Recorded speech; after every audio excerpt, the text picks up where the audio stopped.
Howdy y'all. I know I look different, all fresh, clean cut. Got a project, a new project. I'm always doing something. I'm always working on something or building something.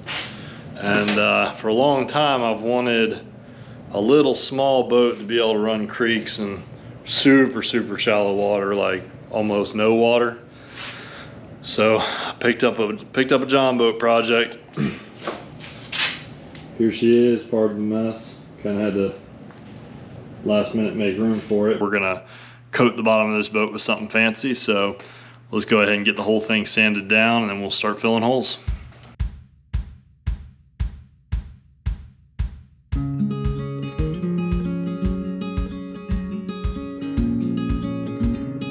I just wanted to point out a couple of the flaws that I've found in the hull. And this is to be expected. I bought this boat extremely cheap, like really cheap, couple $100 on a good trailer, in pretty good condition. But let's see if I can get this where you can see it.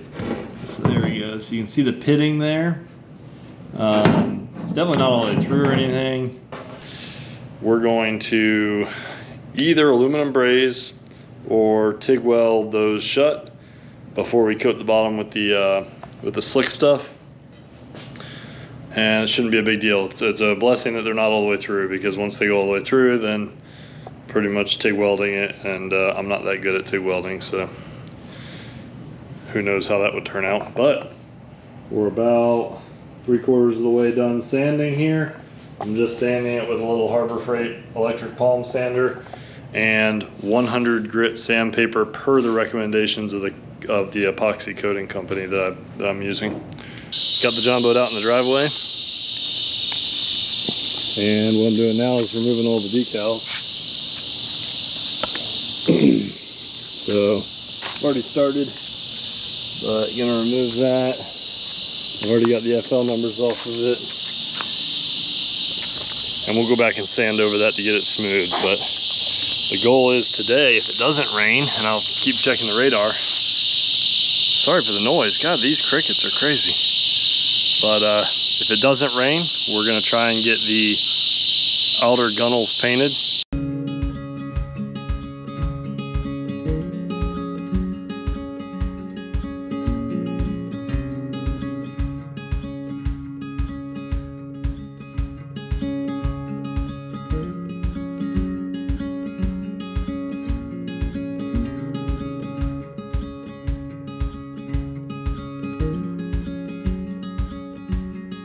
All right, we got all the lettering off, all the stickers.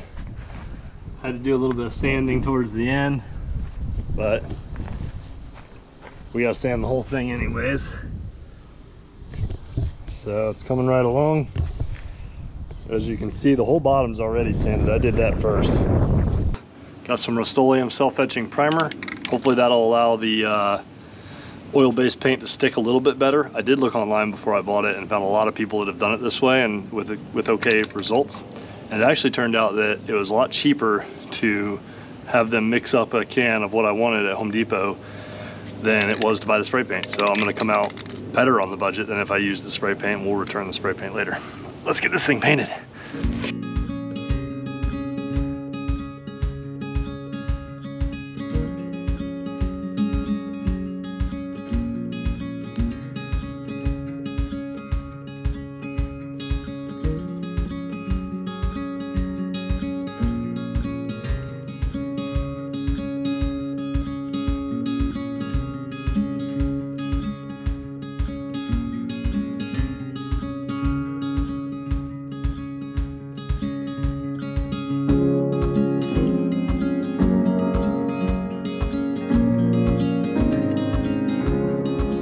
All right, y'all, primer's dry. About to hit it with the paint. I know it's not what they say to use, but this is what we're using.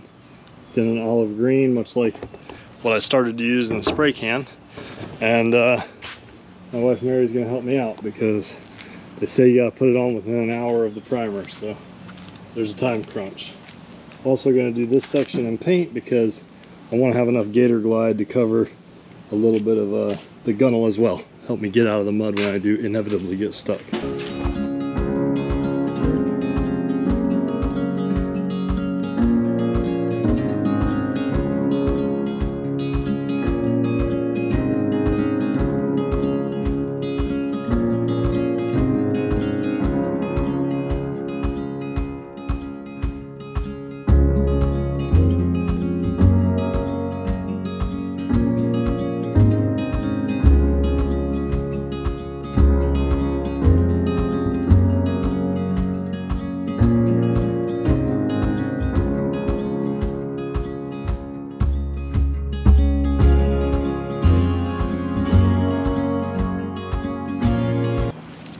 This is the first coat dry. It's dried overnight. And it is looking perfect. I'm really glad that I switched to the roll-on and went to a semi-gloss instead of flat, because it looks a lot better. Got my buddy Derek here. He does his own YouTube channel also. What's your YouTube channel called? Furious Garage.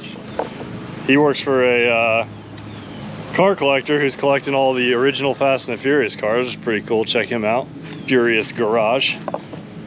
He's more of a wizard at painting than I am, so he's come over to help me tape things off. Pretty far from a wizard. He's a wizard, don't let him lie. He's gonna help me tape stuff off, and we're gonna do the Gator Glide on the bottom of this thing. Tell you what, this inexpensive olive paint really came out looking good, man. You know? Yeah. We got everything taped off. What you're seeing there that's silver is all going to be done in Gator Glide. The bottom rail is left exposed. That's going to be done in the truck bed liner to try and get some durability. So we're about to mix up the Gator base here. Gator base and the hardener. And then the color is going to be Marsh Mud. And we're going to do the bottom in Marsh Mud color. And the reason I'm going with brown on the bottom, we'll do green on the sides. The bed coating on the rails is going to be black. And we're going to go with the duck camo HydroTurf on the interior, which is brown, green, and black. So it should look really good. Let's get started on this.